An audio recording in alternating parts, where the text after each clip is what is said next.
Om Swastiastu. Baik, untuk melanjutkan presentasi hari ini, izinkan saya memperkenalkan nama kelompok saya. Yang pertama, saya sendiri Komasri Marani dengan NIM belakang 1292 dan juga Iputu Ariana dengan NIM belakang 1184. Selanjutnya saya akan menjelaskan mengenai pengertian dari perencanaan pembangunan. Perencanaan pembangunan adalah cara atau teknik untuk mencapai tujuan pembangunan secara tepat, terarah, dan efisien sesuai dengan kondisi negara atau daerah bersangkutan. Yang kedua itu ada komponen utama, tujuan, dan fungsi perencanaan pembangunan. Dari beberapa definisi dan pengertian perencanaan pembangunan, dapat secara jelas bahwa komponen utama dari perencanaan pembangunan adalah yang pertama yaitu usaha pemerintah secara terencana dan sistematis untuk mengendalikan dan mengatur proses pembangunan. Yang kedua, mencangkup periode-periode jangka panjang, menengah, dan juga tahunan. Yang ketiga, terkait dengan variabel-variabel yang mempengaruhi pertumbuhan ekonomi dan pembangunan secara keseluruhan, baik langsung maupun tidak langsung. Dan yang terakhir adalah memiliki sasaran pembangunan yang jelas sesuai dengan keinginan masyarakat. Selanjutnya, berdasarkan pada Undang-Undang Nomor 25 Tahun 2004 dalam rangka mendorong proses pembangunan secara terpadu dan efisien, maka perencanaan pembangunan di Indonesia mempunyai 5 tujuan dan fungsi pokok. Yang pertama, mendukung koordinasi antar pelaku pembangunan. Yang kedua, menjamin terciptanya integrasi, sinkronisasi, dan sinergi antar daerah, waktu, dan fungsi pemerintah, baik pusat maupun daerah. Yang ketiga, menjamin keterkaitan dan konsistensi antara perencanaan, penganggaran, pelaksanaan, dan pengawasan. Yang keempat, mengoptimalkan partisipasi masyarakat dalam perencanaan pembangunan. Dan yang terakhir, kelima, menjamin tercapainya penggunaan sumber daya secara efisien, efektif, dan adil. Selanjutnya adalah jenis-jenis perencanaan pembangunan.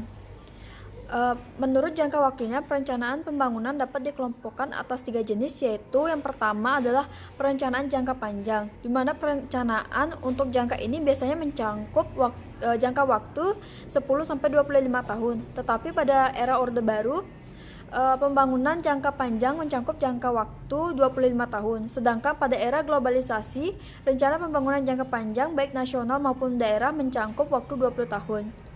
Yang kedua adalah ada perencanaan jangka menengah. Pada perencanaan jangka menengah biasanya mencakup waktu 4-5 tahun tergantung dari masa jabatan presiden atau kepala daerah. Perencanaan jangka menengah pada dasarnya merupakan jabaran rencana jangka panjang sehingga bersifat operasional. Yang ketiga yaitu ada perencanaan jangka pendek. Perencanaan jangka pendek biasanya mencangkup waktu hanya 1 tahun, sehingga sering dikatakan sebagai rencana tahunan atau annual planning, yaitu perencanaan tahunan ini bersifat sangat operasional karena di dalamnya termasuk program dan kegiatan lengkap dengan pendanaannya. Selanjutnya adalah tahapan perencanaan pembangunan. Terdapat 4 tahap dalam proses pembangunan secara umum yang sekaligus juga menggambarkan tugas pokok Badan Perencanaan Pembangunan. Yang pertama adalah tahap penyusunan rencana. Tahap awal dari kegiatan perencanaan dimulai dengan menyusun naskah atau rancangan. Rencana pembangunan yang secara formal merupakan tanggung jawab Badan Perencanaan, baik itu Bappenas untuk tingkat nasional dan Bapeda untuk tingkat daerah. Yang kedua adalah tahap penetapan rencana. Selanjutnya, rancangan rencana pembangunan yang telah selesai baru akan berlaku secara resmi bila telah mendapat pengesahan dari pihak yang berwenang. Sesuai ketentuan yang berlaku, RPJP perlu mendapat pengesahan dari DPRD setempat, sedangkan RPJM dan RKPD cukup mendapat pengesahan dari kepala daerah. Yang ketiga adalah tahap pengendalian pelaksanaan rencana. Kemudian, setelah rencana pembangunan tersebut ditetapkan oleh pihak yang berwenang, maka dimulai proses pelaksanaan rencana oleh pihak eksekutif melalui SKPD terkait. Dan yang terakhir adalah tahap evaluasi keberhasilan pelaksanaan rencana. Terakhir, setelah pelaksanaan kegiatan pembangunan selesai, Badan Perencanaan masih mempunyai tanggung jawab, yaitu melakukan evaluasi terhadap kinerja dan kegiatan pembangunan tersebut. Baik, sekian yang bisa saya dapat sampaikan. Materi selanjutnya akan dijelaskan oleh teman saya, Iputu Ariana. Baik, selanjutnya di sini saya akan melanjutkan presentasi dari teman saya. Itu peran pemerintah dalam perencanaan pembangunan. Pada dasarnya, di dalam literatur ekonomi pembangunan, sering disebutkan bahwa ada 3 peran pemerintah yang utama, yaitu yang pertama sebagai pengalokasian sumber-sumber daya yang dimiliki oleh negara untuk pembangunan. Yang kedua, penciptaan stabilisasi ekonomi melalui kebijakan fiskal dan moneter, serta sebagai pendistribusi sumber daya. Penjabaran dalam ketiga fungsi ini di Indonesia dapat dilihat pada pasal 33 Undang-Undang Dasar 1945 di amandemen keempat. Pada ayat kedua dan ayat ketiga disebutkan bahwa negara menguasai bumi serta kekayaan alam yang dikandung di dalamnya, serta cabang-cabang produksi yang penting bagi negara dan hajat hidup orang banyak. Penguasaan ini dimaksud untuk dipergunakan sebesar-besarnya untuk kemakmuran rakyat. Hal ini mengamanatkan kepada pemerintah agar secara efektif dan langsung menciptakan sebesar-besarnya kemakmuran rakyat. Selanjutnya, pada ayat keempat menyebutkan bahwa perekonomian diselenggarakan atas dasar demokrasi ekonomi dengan prinsip kebersamaan, efisiensi, berkeadilan, berkelanjutan, berwawasan lingkungan, kemandirian, serta dengan menjaga keseimbangan, kemajuan, dan kesatuan ekonomi nasional. Ayat ini juga mengamanatkan kepada pemerintah untuk mampu menjaga dan mengarahkan agar sistem perekonomian Indonesia dapat berjalan dengan baik dan benar. Hal inilah yang dinamakan peran pengaturan dari pemerintah, di mana yang menjadi inti tugas lembaga perencanaan dalam pemerintah. Baik, selanjutnya yaitu tantangan pembangunan Indonesia ke depan. Tantangan pembangunan Indonesia ke depan tentu sangat berat dan berbeda dengan yang sebelumnya. Adapun 4 tantangan yang dihadapi Indonesia yaitu yang pertama otonomi daerah, yang kedua pergeseran orientasi pembangunan sebagai negara maritim, yang ketiga ancaman dan sekaligus peluang globalisasi, serta yang keempat kondisi objektif akibat krisis ekonomi. Pertama, secara tegas Undang-Undang Nomor 22 Tahun 1999 meletakkan otonomi daerah di daerah kabupaten atau kota.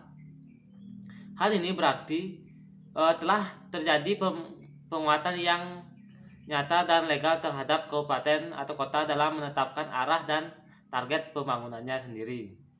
Pada satu sisi, pembangunan ini sangat penting karena secara langsung permasalahan yang dirasakan masyarakat di kabupaten atau kota langsung diupayakan diselesaikan melalui mekanisme yang ada di kabupaten atau kota tersebut. Tetapi di sisi lain, otonomi ini justru menciptakan ego daerah yang lebih besar dan bahkan telah menciptakan konflik antar daerah yang bertetangga dan ancaman terhadap kerangka negara kesatuan Republik Indonesia. Selanjutnya, yang kedua yaitu reorientasi pembangunan Indonesia ke depan adalah keunggulan sebagai negara maritim. Wilayah kelautan dan pesisir beserta sumber daya alamnya memiliki makna yang strategis bagi pembangunan ekonomi Indonesia karena dapat diandalkan sebagai salah satu pilar ekonomi nasional. Kemudian yang ketiga, ancaman dan peluang dari globalisasi ekonomi terhadap Indonesia, yaitu terutama yang diindikasikan dengan hilangnya batas-batas negara dalam suatu proses ekonomi global. Proses ekonomi global cenderung melibatkan banyak negara sesuai dengan keunggulan kompetitifnya, seperti sumber daya manusia, sumber daya buatan atau infrastruktur, penguasaan teknologi, inovasi proses produksi dan produk, kebijakan pemerintah, keamanan, ketersediaan modal, jaringan bisnis global, kemampuan dalam pemasaran dan distribusi global. Adapun 4 manfaat yang dirasakan dari globalisasi ekonomi yaitu spesialisasi produk yang didasarkan pada keunggulan absolut atau komparatif. Yang kedua, potensi pasar yang besar bagi produk massal. Yang ketiga, kerjasama pemasaran bagi hasil bumi dan tambang untuk memperkuat posisi tawar. Yang keempat, adanya pasar bersama untuk produk-produk ekspor yang sama ke pasar Asia Pasifik yang memiliki 70% pasar dunia. Di sisi lain, globalisasi juga memberikan ancaman terhadap ekonomi nasional dan daerah berupa membanjirnya produk-produk asing yang menyerbu pasar-pasar domestik akibat tidak kompetitifnya hingga produk lokal. Selanjutnya itu perencanaan pembangunan pada berbagai sektor. Perencanaan pembangunan meliputi beberapa sektor, yaitu yang pertama sektor ekonomi. Pembangunan ekonomi dalam 5 tahun ke depan diarahkan untuk dapat meningkatkan ketahanan ekonomi yang ditunjukkan oleh kemampuan dalam pengelolaan sumber daya ekonomi dan dalam menggunakan sumber daya tersebut guna memproduksi barang dan jasa bernilai tambah tinggi untuk memenuhi pasar dalam negeri dan ekspor. Hasilnya diharapkan dapat mendorong pertumbuhan yang berkualitas yang ditunjukkan dengan keberlanjutan daya dukung sumber daya ekonomi yang dimanfaatkan untuk meningkatkan kesejahteraan secara adil dan merata. Pembangunan ekonomi akan dilaksanakan melalui dua pendekatan, yaitu yang pertama pengelolaan sumber daya ekonomi dan yang kedua peningkatan nilai tambah ekonomi. Kedua pendekatan ini menjadi landasan bagi sinergi dan keterpaduan kebijakan lintas sektor yang mencakup sektor pangan dan pertanian, kemaritiman dan perikanan, industri, pengelolaan pariwisata, ekonomi kreatif, dan ekonomi digital. Pelaksanaan kedua fokus tersebut akan didukung dengan perbaikan data untuk menjadi rujukan pemantauan dan evaluasi pencapaian pembangunan serta perbaikan kualitas kebijakan. Baik, yang kedua yaitu mengurangi kesenjangan. Pendekatan dan strategi pengembang wilayah tidak hanya mengenai pertumbuhan ekonomi, tetapi juga pemerataan pembangunan ke seluruh wilayah dan masyarakat dalam mewujudkan keunggulan kompetitif di berbagai wilayah. Pada tahun 2020 sampai tahun 2024, pengembangan wilayah dilakukan melalui dua strategi utama, yaitu strategi pertumbuhan dan strategi pemerataan sebagai tercermin dari pendekatan koridor pertumbuhan dan koridor pemerataan berbasis wilayah pulau. Strategi pertumbuhan adalah transformasi dan akselerasi pembangunan pulau dan keperluan fokus membangun pada koridor penting di setiap pulau dan keperluan yang dapat mendorong pertumbuhan secara signifikan dalam 5 tahun mendatang. Identifikasi koridor pertumbuhan di setiap pulau dan keperluan dilakukan dengan mempertimbangkan potensi basis perekonomian utamanya di luar Jawa. Yang ketiga yaitu peningkatan SDM yang berkualitas.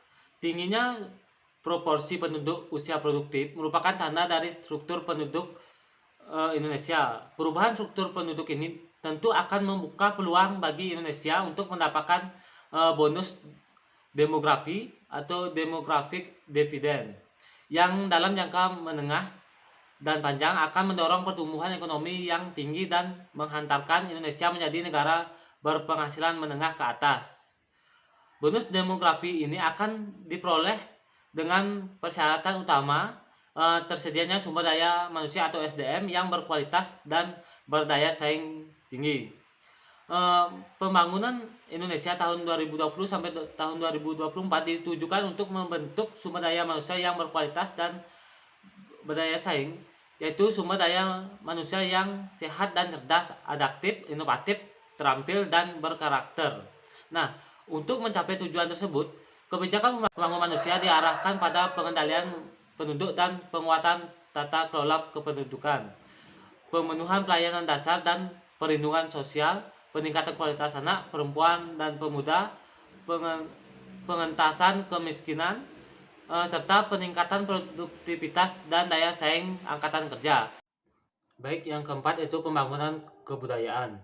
Gerakan kebudayaan untuk mengubah cara pandang atau sikap perilaku yang berorientasi pada kemajuan dan kemodernan melalui internalisasi nilai-nilai esensial revolusi mental pada individu, keluarga, masyarakat sampai dengan lembaga-lembaga negara merupakan revolusi mental.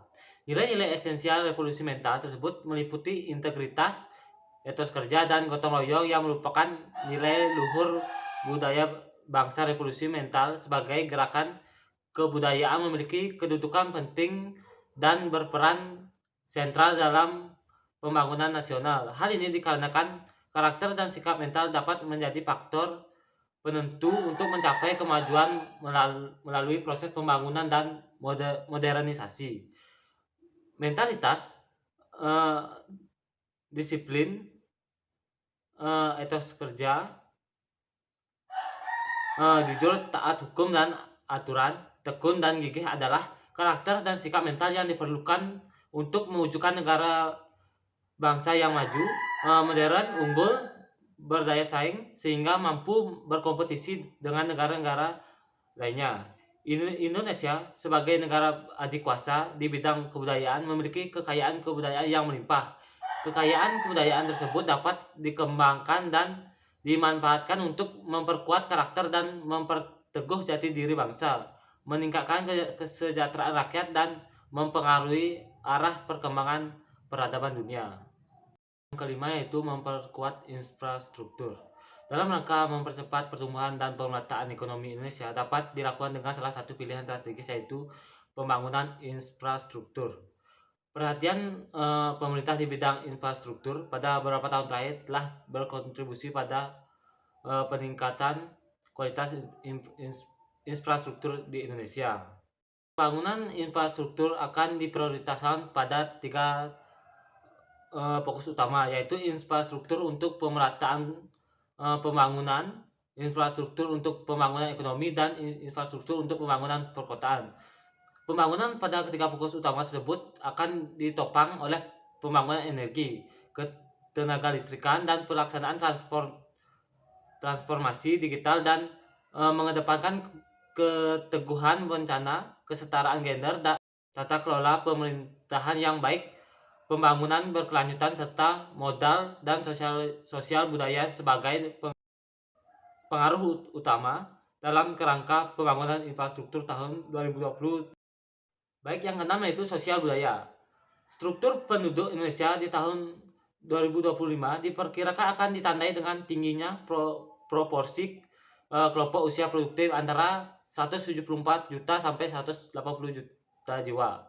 Hal ini menunjukkan bahwa momentum untuk meraih bonus demografi. Guna memanfaatkan momentum tersebut, Indonesia harus mampu meningkatkan produktivitas dan penciptaan nilai tambah melalui penciptaan angkatan kerja yang kompetitif untuk memaksimalkan potensi tersebut.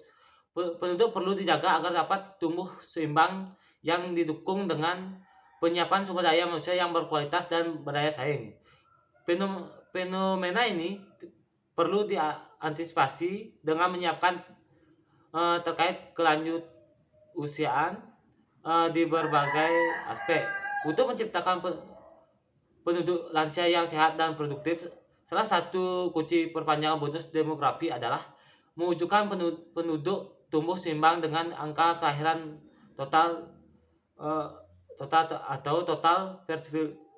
fertility rate atau TFR nasional sebesar 2,1 dan tingkat produktivitas lansia yang semakin panjang. Tahun 2025 akan ditandai dengan menurunnya penduduk di kawasan pedesaan sehingga di kisaran 40%, serta meningkatnya proporsi penduduk yang tinggal di kawasan Indonesia bagian timur sekitar 56,8